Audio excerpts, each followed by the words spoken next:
bilang kamu pamit ke ibu kamu ninggalin kampung buat ke Jakarta ngadu nasib. Tak senang rupanya hari Abah ada di sini.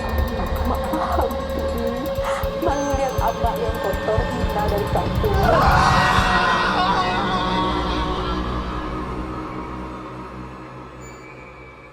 Jadi kami di Kamensi Pictures itu selalu berusaha untuk mengeksplorasi film, baik dari segi sumber inspirasi, juga cara penyampaiannya, cara storytellingnya, dan kita merasa bahwa legenda rakyat atau folklore itu adalah salah satu sumber cerita di Indonesia yang sangat kaya ya, karena Indonesia memiliki kepustakaan cerita rakyat yang sangat bukan cuma banyak secara kuantitas tapi juga beragam sekali, dan kita merasa ini adalah sumber inspirasi cerita yang menarik. Dan kedua, kita juga merasa bahwa cerita rakyat atau legenda itu adalah salah satu heritage Indonesia yang harus kita lestarikan. Jadi kita berusaha untuk menghidupkan kembali antusiasme dan rasa tertarik masyarakat untuk cerita rakyat, sehingga kita mengangkat legenda Malin Kundang menjadi film. Yang membuat aku tertarik, sebenarnya kalau kita tarik mundur lagi, setiap kita itu brainstorm di Kamensi Pictures memang sering tercetus ide-ide untuk mengangkat ide dari cerita rakyat. Dan itu tuh sering berulang, sampai akhirnya aku sama Bang Joko, ini karena sering banget keluar, kayaknya emang harus kita buat deh satu yang mengangkat cerita tentang legenda rakyat yang kita udah tahu. Akhirnya kita riset dari beberapa cerita yang kita kumpulkan, kita pilih Malin Kundang. Salah satu alasannya itu adalah karena memang cerita rakyat yang ini nih menurut kita adalah yang paling populer. Kayaknya kalau misalnya kita ngobrol sama orang Indonesia, kayaknya rata-rata semua orang tahu tentang Malin Kundang. Apakah mereka tahu kisahnya seperti apa atau tidak, tapi seenggaknya mereka pernah mendengar kata Malin Kundang. Indonesia kan punya banyak sekali legenda dari masyarakat ya, dan legenda itu kan bukan hanya cerita yang diturunkan, tapi itu disampaikan turun-temurun karena memang ada manfaatnya bagi masyarakat. Karena dari legenda-legenda itu kita paham soal makna keluarga, cinta, dan juga ada konsekuensi dari berbagai hal yang kita lakukan gitu di hidup ini. Dan kami berpikir jika sangat banyak legenda di Indonesia, kenapa tidak banyak film yang mengangkat soal itu. Kita mencoba reinterpretasi legenda yang ada di Indonesia. Kita coba angkat dengan cara yang berbeda, yang lebih modern dan juga menarik. Dan kami berpikir kenapa bukan yang pertama diangkat adalah cerita legenda masyarakat yang paling terkenal, yaitu Malin Kundang. Mengenai look, sebenarnya kita pengen legenda Malin Kundang ini ketika orang nonton, orang paham dan sangat relate dengan karakternya, dengan dunianya, karena kan kita pengen membawa legenda yang diceritakannya period gitu, yang dulu, dan dibawa ke masa sekarang. Jadi orang harus relate dengan tema, dengan juga karakternya dan look dari semuanya. Kalau sama penulisan sih sebenarnya challenge-nya itu lebih ke kalau kerja sama Kamensi dan sama Bang Joko itu tiap kali enter new project itu pasti harus selalu naik kelas gitu. Jadi harus ada sesuatu yang baru, itu udah pasti. Kebaruan apa yang bisa kita tawarkan, dan at the same time misalnya kita punya ide yang bagus, itu kita selalu saling challenge. Oke, ini idenya bagus, tapi gimana kita bisa bikinnya jadi lebih bagus.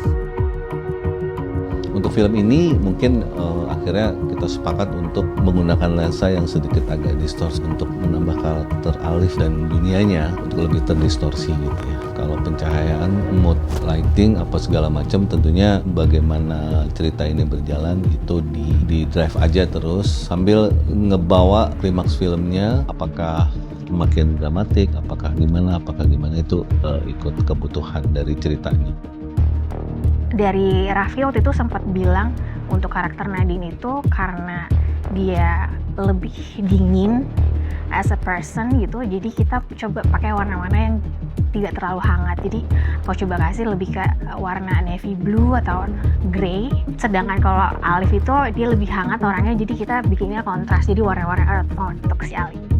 Yang susah mungkin lebih ke lama pengerjaannya itu di Bu Amin, karena dia kan karakternya 60 tahun lebih, sedangkan aslinya belum 60 tahun, dan rambutnya tebel banget, mengkilau, agak susah untuk kita warnain rambutnya dan bikin kerutan.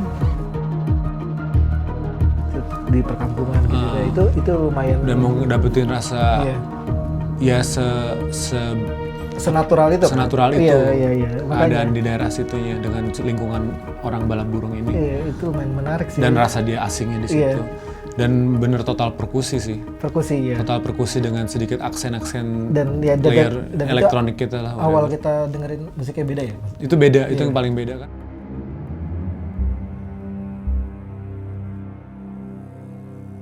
Alif ini anak yang terakhir di keluarga Minang. Mungkin bapaknya Alif ini tuh kurang suka sama Alif. Makanya di hampir setiap hari di Alif itu digebukin. Dan akhirnya si Alif ini memutuskan untuk merantau ke Jakarta. Memerankan Alif atau maling kundang modern ini di film ini, dan ketika dia udah dewasa gitu ya.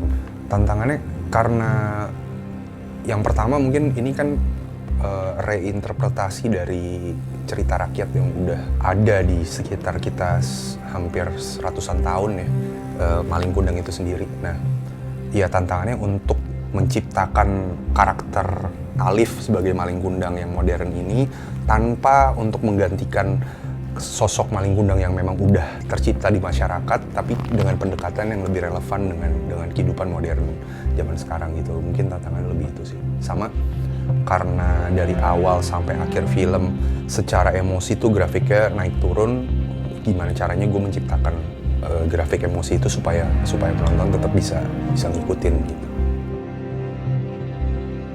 Nadine ini adalah seorang wanita yang hidup bisa dibilang berkecukupan.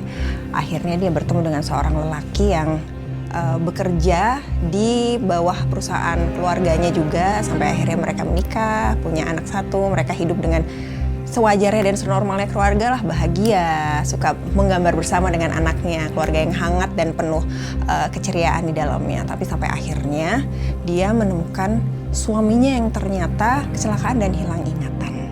Yang kecelakaannya itu juga yang diakibatkan oleh kesalahan dari si Nadine ini. Sehingga terjadi konflik di keluarganya yang akhirnya membuka masa lalu yang cukup kelam dari suaminya. Tantangannya pertama sih pasti karena masalah bahasa ya. Untungnya director kita salah satunya Rafki kan juga orang Minang. Aku banyak sekali diskusi, banyak tanya, ini boleh nggak? Atau orang Minang tuh biasanya menyebut anak laki-laki tuh apa? Misalnya ada istilah-istilah yang harus ditekankan gitu ya. Dan aku juga menghubungi teman aku yang perempuan orang Minang gitu ya. Jadi aku kasih dialognya, dia ajarin aku. Jadi itu semua membuat aku mengconvince aku gitu ya, meningkatkan rasa percaya diri aku untuk memerankan si Ama dalam bahasa Minang.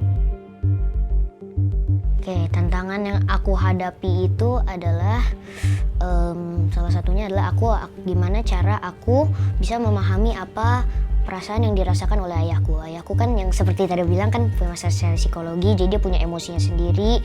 Nah itu gimana aku respon terhadap emosi-emosi dia.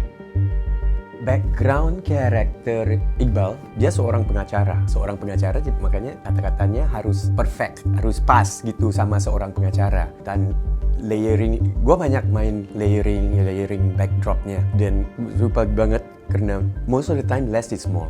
Tapi dalam kita mencari less is more itu, kita harus punya less is more dalam satu tone yang bisa selari dalam color-color yang lain. Jadi aku di sini berperan sebagai seorang perempuan Minang. Karakternya itu dia adalah seorang perempuan yang tangguh. Di balik ketangguhannya sebenarnya menyimpan rasa yang pilu ya, karena dia mempunyai keluarga yang harus dilindungi, tapi dia juga tidak mampu untuk melindungi dirinya sendiri. Cerita ini gitu gimana caranya membuat plot twistnya seperti apa, dan banyak surprise di dalam cerita ini yang gue mikir kayak wah kok bisa ya cerita rakyat yang terkesan old fashion gitu dibikin modern dan relevan dengan kehidupan kita, tapi nggak lebay gitu, benar-benar memang dibikin serealistis mungkin dan very humanis gitu. Jadi nonton aja deh kalian.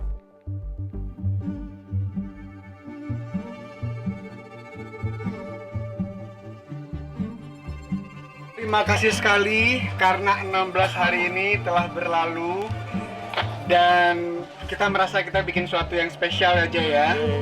Dan ini semua tidak akan terjadi karena teman-teman semua. Tepuk tangan dulu buat semua. Kita punya tim yang luar biasa, pemain yang luar biasa, kru yang luar biasa, orang produksi yang luar biasa. Dan ya, kita cuma mau mengucapkan terima kasih. Saatnya kita bersenang-senang dan untuk Rio silahkan coret-coret karena kita